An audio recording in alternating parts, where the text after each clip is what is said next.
नमस्कार विद्यार्थियों। आइए इकाई 5 का उदाहरण संख्या 8 समझते हैं। इसमें दिया हुआ है AP 10, 7, 4 अंतिम पद माइनस का 62 इसका अंतिम पद है और इस अंतिम पद से प्रथम पद की ओर 11वां पद ज्ञात करना है। यानी हम उल्टे चलेंगे तो पहला पद हमें यहाँ माइनस का 62 मिलेगा। इस प्रकार चलते हुए 11वें नंबर पर जो पद होगा उसे ज्ञात करना है। तो 11वें नंबर का पद ज्ञात करने के लिए सबसे पहले हम ये देखेंगे कि इस एपी में कुल कितने पद है, अर्थात -62 तक इसमें टोटल पद कितने हैं।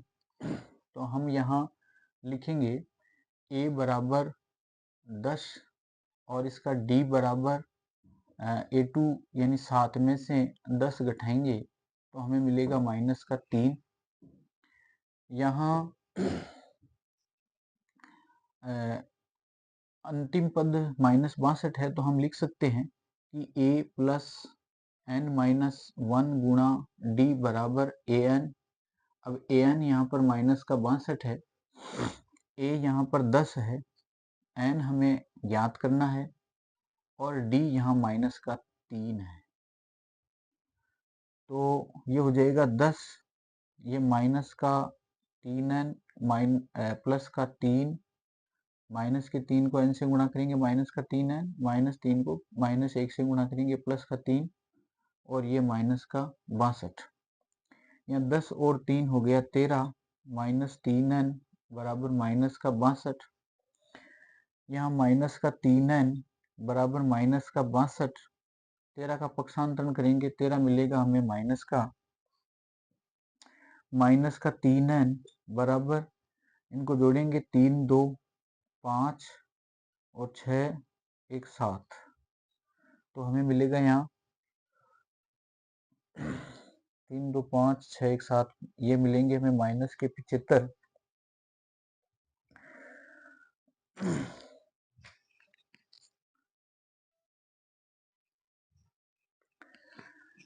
तो यहाँ n का मान ज्ञात करेंगे तो हमें मिलेगा यहाँ n बराबर -75 बट्टे -3, अर्थात यहाँ 3 का भाग 75 में देंगे तो हमें मिलेगा 25। यानी माइनस का 62 25वें नंबर पर है। इस एपी में टोटल 25 पद है। अब हम देखेंगे कि उल्टे क्रम से प्रथम पद की ओर हम बढ़ेंगे तो 11वें नंबर पर कौन सा पद होगा। तो हम इस प्रकार उल्टे क्रम से जब बढ़ते हैं तो इसका 25वां नंबर ये पहला पद होगा, 24वां इसका दूसरा होगा। अगर हम ऐसे देखें 25 24 23 तो ये पहला पद होगा, ये दूसरा पद होगा, ये तीसरा पद होगा। इस प्रकार हम बढ़ेंगे तो 15वां पद है, वहां तक 11वां पद मिलेगा हमें। तो इसका जो 15वां पद है वह 11वां पद होगा। तो यहाँ लिखेंगे प्रथम पद की ओर, प्रथम पद की ओर 11वां पद 15वां पद होगा, 15वां पद होगा। तो हम 11वां पद ज्ञात करने के लिए 15वें पद को ज्ञात करेंगे, अर्थात जब 10 को हम a मानते हैं, जब a बराबर हम 10 मानेंगे और d बराबर हम जो है इसमें d बराबर -3 है ही। अब इसका 15वां पद ज्ञात करेंगे तो हम लिखेंगे a प्लस 15 d बराबर इसके अंदर हम an ज्ञात करेंगे तो हम इस an को इधर लिख सकते हैं। यहाँ यानी 15वें पद पर ज्ञात करेंगे तो हम लिखेंगे a प्लस इसके 14d, a इसमें हो जाएगा 10 प्लस 14 गुणा d, यहाँ माइनस का 3, यहाँ 10 14 28 34 42 माइनस का 42 और इनको घटाएंगे तो हमें मिलेगा -का 32। तो हमने देखा कि उल्टे क्रम से चलेंगे हम, तो 11वां पद 15वें पद पर होगा और 15वां पद यहाँ पर माइनस का 32 होगा, तो 11वां पद यहाँ हमें 32 मिलेगा। अतः 11वां पद बराबर माइनस का 32 होगा। इसी प्रश्न को हम एक अन्य वैकल्पिक विधि से भी समझ सकते हैं, जो इस प्रकार है।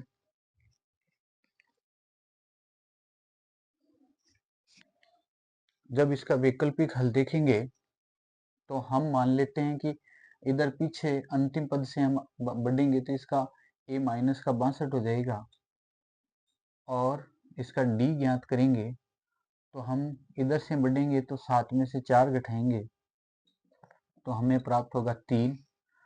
और अब इसका 11वां पद ज्ञात करेंगे तो 11वें पद के लिए हम लिखते हैं यहाँ a प्लस 10d, अर्थात a यहाँ माइनस का 62 है और यहाँ लिखेंगे हम 10 गुणा 3, तो ये माइनस का 62, ये हो जाएगा यहाँ 30 और 62 में से हम 30 घटाएंगे, 62 में से 30 घटाएंगे तो हमें मिलेगा यहाँ पर 32 माइनस का 32। तो प्रथम पद की ओर जब बढ़ेंगे तो हमें 11वां पद माइनस का 32 प्राप्त होगा। अब देखते हैं हम इसका अगला उदाहरण।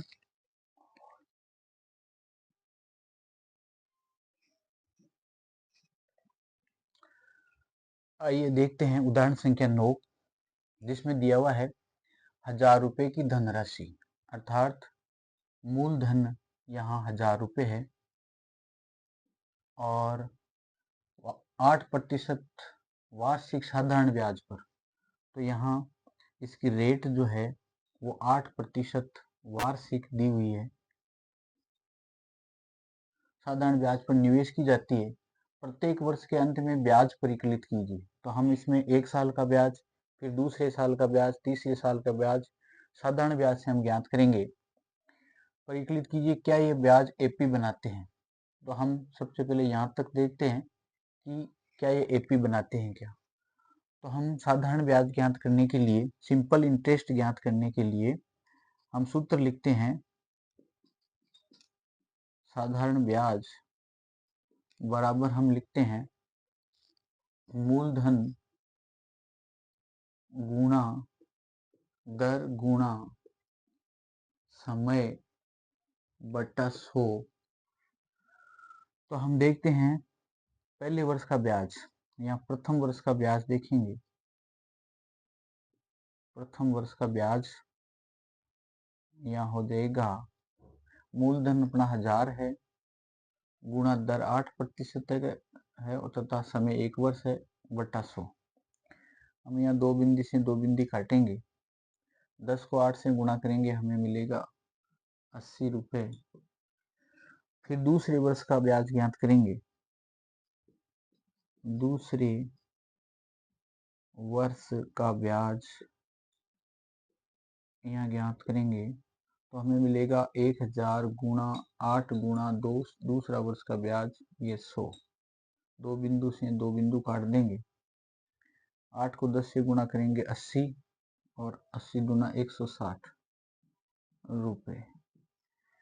इसी प्रकार जब हम तीसरे वर्ष का ब्याज ज्ञात करते हैं तो तीसरे वर्ष का ब्याज हो जाएगा, तीसरे वर्ष का ब्याज बराबर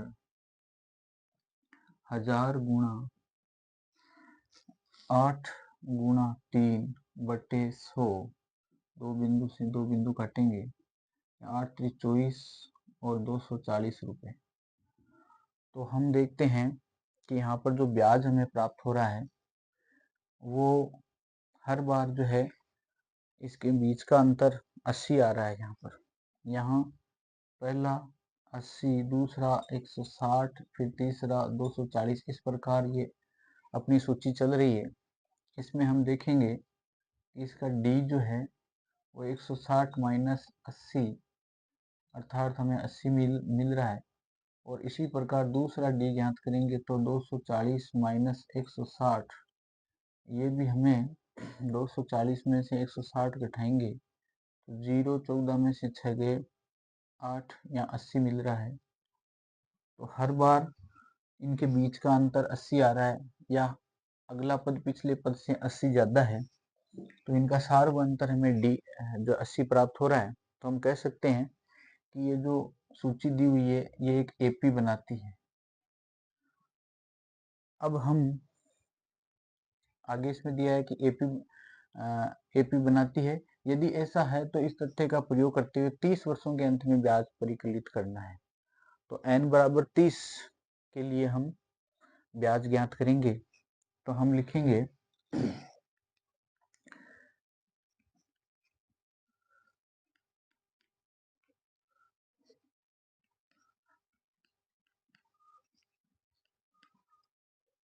n बराबर 30 के लिए लिखेंगे हम n बराबर 30 अर्थात यहाँ 30वें वर्ष का ब्याज, 30वें वर्ष का ब्याज होगा 1000 गुणा 8 गुणा 30 अर्थात बटा 100।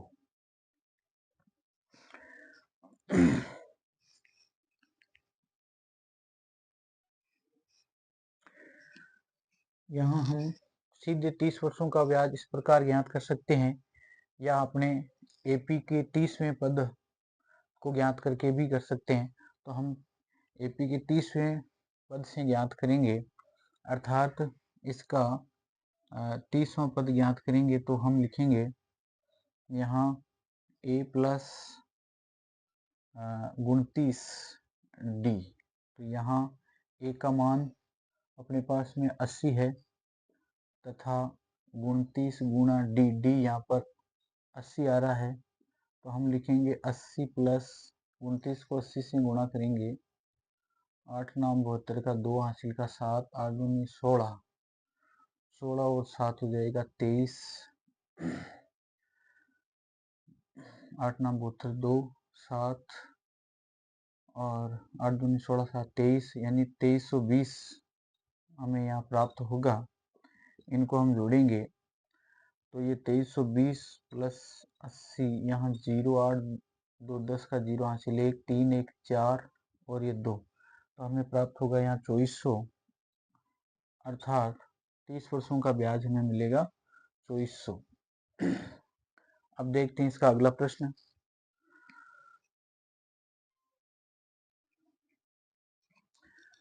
आइए देखते हैं इसका उदाहरण संख्या 10 जिसमें दिया हुआ है फूलों की एक क्यारी की पहली पंक्ति में 23 गुलाब के पौधे हैं। तो पहली पंक्ति में 23 गुलाब के पौधे हैं, दूसरी पंक्ति में 21 है, इसी प्रकार तीसरी पंक्ति में 19 पौधे हैं इत्यादि और अंतिम पंक्ति में 5 पौधे हैं। इस क्यारी में कुल कितनी पंक्तियां हैं? तो ये पहली पंक्ति हो जाएगी, ये दूसरी होगी, ये तीसरी होगी और इस प्रकार यहाँ पर कितने नंबर की पंक्ति है? तो पंक्तियों की संख्या ज्ञात करनी है अर्थात यहाँ n का मान ज्ञात करना है। तो n का मान ज्ञात करने के लिए हम इसमें लिखेंगे a बराबर 23 है, d बराबर हम ज्ञात करेंगे इसके दूसरे पद में से पहला पद ज्ञात करेंगे हटाएंगे तो ये 21 माइनस 23 करेंगे अर्थात हमें मिलेगा माइनस का 2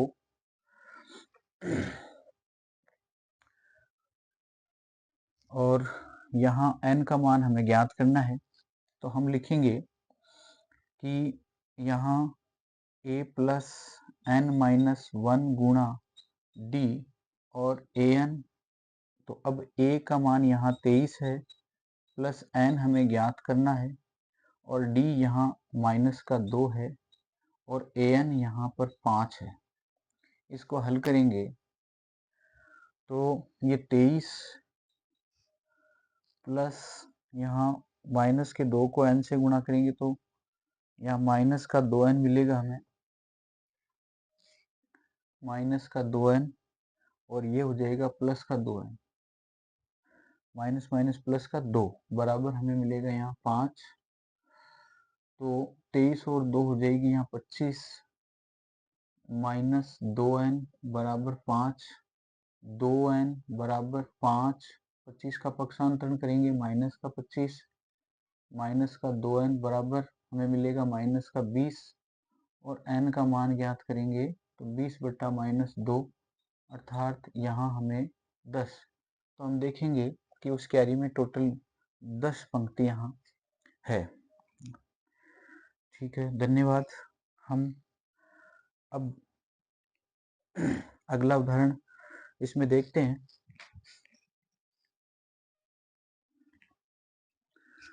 तो इसमें टोटल 10 उदाहरण थे, वो 10 उदाहरण आपने देखे। अब प्रश्नावली के जो समस्याएं हैं हम अगले वीडियो में देखेंगे। धन्यवाद।